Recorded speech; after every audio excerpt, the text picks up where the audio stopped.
Be me, 26, mid-level marketing goblin, sent to team building seminar because apparently I lack leadership presence. AKA, I don't fake enthusiasm during PowerPoint torture. Enter giant conference room full of strangers. Grab the smallest coffee cup available. Sit in back corner to minimize human contact.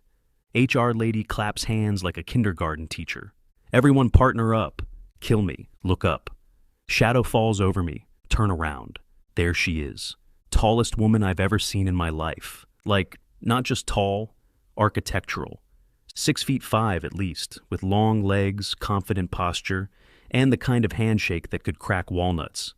You're my partner, she says. I swear my neck almost snaps looking up at her. Cool, I croak, voice cracking like a broken kazoo. Name tag says Diana, voice calm, deep, weirdly soothing. We get assigned to some dumb icebreaker, build a tower out of spaghetti and marshmallows. I'm trying to reach the top.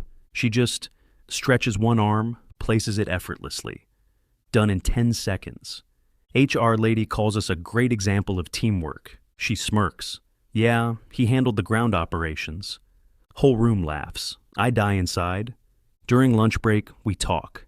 She's actually chill as hell. Used to play pro basketball overseas. Now works in logistics. Tells stories about airports, cargo, and breaking a guy's ego by dunking on him during a company game. I tell her I once sprained my wrist trying to open a jar of pickles. She laughs so hard the table shakes. Seminar ends. Exchange numbers for networking. She says, "See you around, little guy." I try to think of a comeback. Brain not found. Later that night, she texts, "Hey, you free this weekend? I owe you coffee for surviving that seminar with me." Me, "Sure. Just promise not to sit on me." Her, "No promises. Don't know it yet. But I just accidentally made friends with the human equivalent of a mountain. And I'm about to find out what climbing it feels like." A few days later, Diana texts, "Coffee at my place? Closer than downtown." Me, "Cool. Send address. Arrive 20 minutes later. Look up at building like its final boss tower. Door opens before I knock. There she is, sweatpants, tank top. Still looks like she could bench press me in my car. "Come in," she says. I do. Immediately realize her definition of normal equals Titan Edition. Her apartment looks like it was designed for NBA players. Door frame so high I feel like a toddler. Coffee mugs the size of cereal bowls. Dining chair taller than my desk. I try to sit down. Legs dangle like I'm 5 years old waiting for apple juice. She's trying not to laugh. Fails miserably. "You want sugar?" she asks. "I want lower countertops," I mutter. She hands me mug. 2 hands needed to hold it. Sip coffee like holding a cauldron. She grins. "You look adorable." "Don't say that while I'm holding something boiling." We start talking. She tells me about her job, her gym routine, random travel stories. I ask how it feels being tall. She shrugs. "Mostly great, except when guys act weird about it." Define weird. You know, insecure. Or fetishy. Both bad. I nod, pretending not to mentally high-five myself for being normal so far. Her cat jumps onto couch. Except jump equals seismic event. Cat's name is Brutus. He's bigger than some dogs I've met. Stares at me like I owe him rent. "He likes you," she says. "He looks like he wants to eat me." Same thing? Evening turns chill. Movie playing, lights dim. She stretches, feet nearly reach the coffee table from across room. I joke, "Do you even fit in a normal car?" She smirks. "Want to find out?" Brain stutters, heart overheating. Later, when I leave, she gives me a small smile. "You're fun, you know that?" "Yeah, I get that a lot, mostly from people trying to sell me things." She laughs. "See you soon, tiny man." Walking home, realize I spent 3 hours laughing nonstop. For the first time in forever, someone actually made the world feel bigger, in a good way. A week later, Diana texts, "Need help fixing a light bulb. You busy?" Me, trying to act useful. "On my way." Me, realizing halfway, she's 6'5". Why does she need help reaching a ceiling? Arrive at her place. She's holding a ladder the size of a spaceship.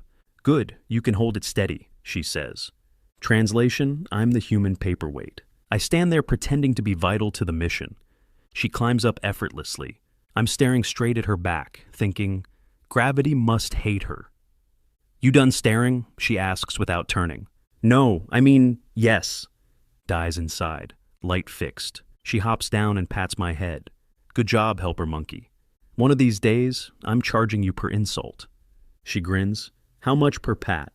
Brain overheating. She offers dinner as thanks, aka pasta portion big enough to feed a village. We eat, talk, laugh. Somewhere between her jokes and the way she keeps leaning close, my brain forgets we're supposed to just be friends. After dinner, she's trying to move her couch. It's massive. I offer to help. She chuckles. Sure, tiny muscles. Get that end? We lift, or rather, she lifts. I emotionally support. She suddenly loses balance. I get yanked forward, end up basically in her arms like some sitcom cliche. Freeze. She raises an eyebrow. Comfortable down there? I swear gravity's plotting against me. She laughs, doesn't put me down immediately, and I swear she's enjoying watching me panic. Finally, she sets me on the couch. You're lighter than my gym bag, she says. You could warn me before tossing me around like a plush toy. She smirks. But then I'd miss that face you make. We spend the rest of the night watching TV. She keeps stealing the blanket. I keep pretending not to notice. At one point, she stretches again, and her leg ends up across my lap. Neither of us moves it. Weird silence. Then she mutters, You're warm. Yeah, it's my survival instinct kicking in. When I finally leave, my heart's racing. I tell myself it's just her size, her energy, her whatever. But deep down, I know I'm lying. This isn't just funny anymore. It's starting to feel dangerous. Diana insists we grab lunch together. There's this cafe nearby, she says. They have great sandwiches. Agree because food plus her equals good combo.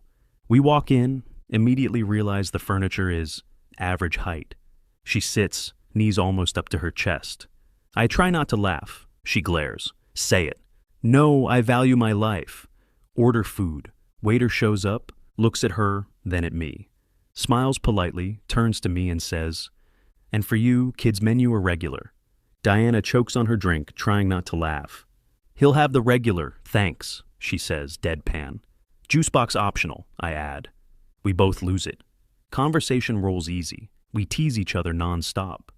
She tells me about the time she got kicked out of yoga class for blocking the sun. I tell her my tragic tale of being asked for ID at a PG-13 movie last year. She nearly snorts coffee out her nose. Then some guy hits on her. Hey, you model or something? She looks bored. I mutter, She's taken. She raises an eyebrow. Am I? For the next 30 minutes at least. Guy awkwardly leaves. She grins. Nice save, short stack. After lunch, we walk out. She bumps my shoulder, accidentally sends me sideways. You really gotta install airbags, I say. She smirks. You could use the exercise. You could use smaller legs. Blasphemy. She drops me off near my car. This was fun, she says. Even if you did order soup like an old man. This was fun, I mimic. Even if you nearly blocked the sun again. She leans down, close enough that I can smell her perfume. Careful, little guy. Keep teasing me like that, and I might actually like you. Brain stops responding. She walks off. Me, frozen in place, realizing I might be in real trouble this time. Week after cafe incident. Still thinking about the might actually like you comment. Brain replays it daily, like Spotify, on loop. Decide to swing by her favorite coffee spot. Maybe accidentally run into her. Walk in, there she is, with some massive dude, taller than her, barely. Laughing, leaning close. My stomach. We hate this. My brain. We're chill. Also my brain, screaming internally. They hug goodbye. I duck behind a plant like a war criminal. She spots me anyway. Alex? What are you doing? Botanical research. Right. Want coffee? Yeah, with a shot of betrayal. She frowns. What's that supposed to mean? You and tall guy mountain over there seemed close. Pause. Then she bursts out laughing. Like full snort level laughter. That's my brother, genius. Brain crashed. Please reboot. Oh. Yeah. Oh. Didn't peg you as the jealous type. I'm not. I was just curious. Sure, Curious George. She slides my coffee over, leans closer. If it makes you feel better, you're still my favorite tiny human. That's a weird compliment. Take what you can get. We talk, tension melts away. She admits she liked that I got protective. Kinda cute, she says. I mutter something about my masculinity being in crisis. She smirks. You'll live. Later she texts, next time, you can just ask instead of spying from behind foliage.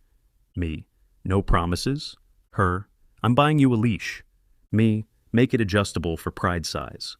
Her, so child size then? Ouch. Still, can't stop smiling. Because maybe she didn't mind that I cared. Diana invites me to dinner at her place. I'll cook, she says. I laugh nervously because last time I tried, the fire alarm joined the meal. Decide to bring dessert. Brownies, store-bought, but I put them in a baking tray so it looks homemade. Genius. Walk into her apartment. She's wearing an apron that says, "Kiss the cook." I choke on my own breath. She smirks. Don't worry, it's just an apron, not an invitation. Ouch. She's cooking. Smells amazing. I offer to help. She gives me knife duty. You cut, I sauté. 15 minutes later, I've managed to slice the vegetables and my self-esteem. She laughs, takes over. You're hopeless. I'm more of an emotional support sous chef. While she's stirring the sauce, I try to turn on the toaster for bread. Wrong dial. Whoosh. Flames shoot up. Me. Fire! Diana. What did you do? Me. Experimental bread tech. She smacks the toaster off. We both stand there and smoke in silence. Then she starts laughing. Like, actually crying, laughing. You're unbelievable, she says, still giggling. Hey, at least dinner's hot now. You're lucky you're cute. Wait, what? Dinner ends up fine. We eat on the couch, watching TV. Halfway through, she yawns and leans on my shoulder. No jokes this time. I tensed every muscle just to sit still. She murmurs, "For someone who sets fire to my kitchen, you're kinda nice to have around." My heart. Say something smooth. My mouth. I provide warmth and chaos. She laughs softly. Perfect combo. We stay like that until the movie ends. I think maybe the height difference isn't the biggest problem anymore. It's how easy it's getting to fall for her. Week after kitchen fire of love.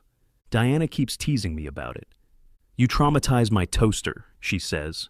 It started it, I reply. We're basically a sitcom couple minus the label. At work, I get a text from an old classmate. Sarah, hey, want to grab coffee sometime? Innocent message. I show it to Diana later, laughing. She goes oddly quiet. You should go, she says flatly. You're not my mom. Good, because if I were, I'd ground you for bad taste. Ouch. She keeps acting weird. Short answers, crossed arms, murder glare set to max. You okay? I ask. Fine. Translation. Absolutely not fine. Finally, I corner her after dinner. You've been off all evening. What's going on? Nothing. Diana, she groans. Okay, maybe I don't like other women texting you, all right? Pause. You mean, like, jealous? She glares. Don't make me say it. You're jealous. I hate you. You love me. She mutters something about stupid short idiots with smug faces. Then she sighs. Fine. Maybe I am jealous. Happy now? Me, grinning like an idiot. Ecstatic. She throws a pillow at me. Misses. I catch it and lean closer. So what does this mean? She looks away, cheeks red. It means maybe I like you more than I should. Maybe. Don't push it. But she doesn't move when I wrap an arm around her. She mumbles, You're impossible. And you're gorgeous when you're flustered. She hides her face in her hands. I should have just stayed jealous quietly. Too late. We sit there, both pretending we're still watching the movie, but neither of us remembers a single scene, because the only thing either of us can focus on is how close we suddenly are. 2 days later, Diana invites me to her friend's rooftop party. It's casual, she says. Translation, she's wearing a dress that could end careers. I show up in a decent shirt. She looks me over. Wow, you clean up well. You look like trouble. You'd lose that fight. Worth it.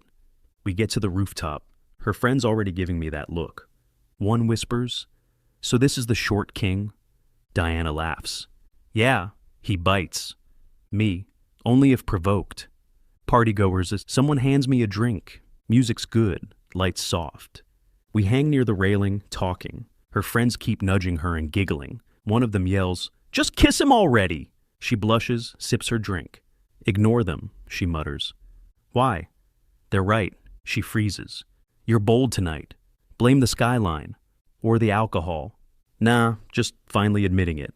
She sets her drink down. "Admitting what?" I take a breath. "That I'm into you." Not in a joke way, not just because you can bench press me. I actually like you, Diana. She stares at me, unreadable, then breaks into a slow grin. "You took long enough?" "Wait." She grabs my collar, kisses me right there. Crowd cheers like it's a sports win. Someone yells, "Finally!" We both laugh against each other. Later, we're leaving the party. She wraps her arm around my shoulders because she can. "So, what now?" "Now you're officially my girlfriend." "Guess that makes you my tiny boyfriend." Offensive but accurate. We walk down the street, hand in hand. She glances down at me, smirking. "You know, I used to think dating someone shorter would feel weird. And now? Now it just feels right. Good, because I'm not growing any taller." She laughs, leaning down to kiss my forehead. "Perfect height for me anyway." And that's how it goes. The tall girl with skyscraper legs, and the average dude with below average chill, somehow making it work. Turns out, love really does come in all sizes. A year later.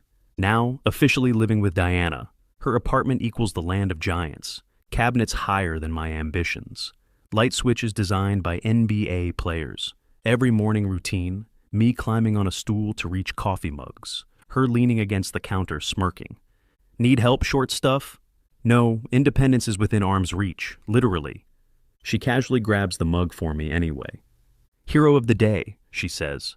More like villain of ergonomics. We've settled into chaos domesticus. She does yoga in the living room. I trip over her mat.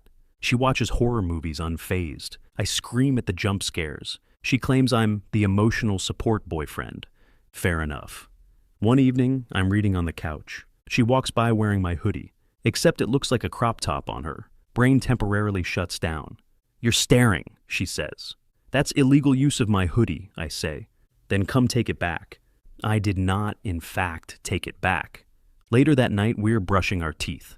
I look up, way up, at her reflection. "Ever think it's weird we started out insulting each other?" She spits, smirks. "Nope, I think we were just flirting aggressively." "So all the name-calling was foreplay?" "Basically. Romance complete." She turns, wraps her arms around me. "You know, I used to want someone who could sweep me off my feet. And turns out I just needed someone I could sweep off theirs." We laugh. And it hits me how easy this all feels now. Height jokes, burned toasters, jealous coffee dates, all of it led here. She leans down, kisses my forehead. "Love you, tiny human. Love you, giant disaster. Perfect match." And yeah, she's still too tall for my mirrors. I'm still too stubborn to admit I need a stool. But somehow, we fit just right.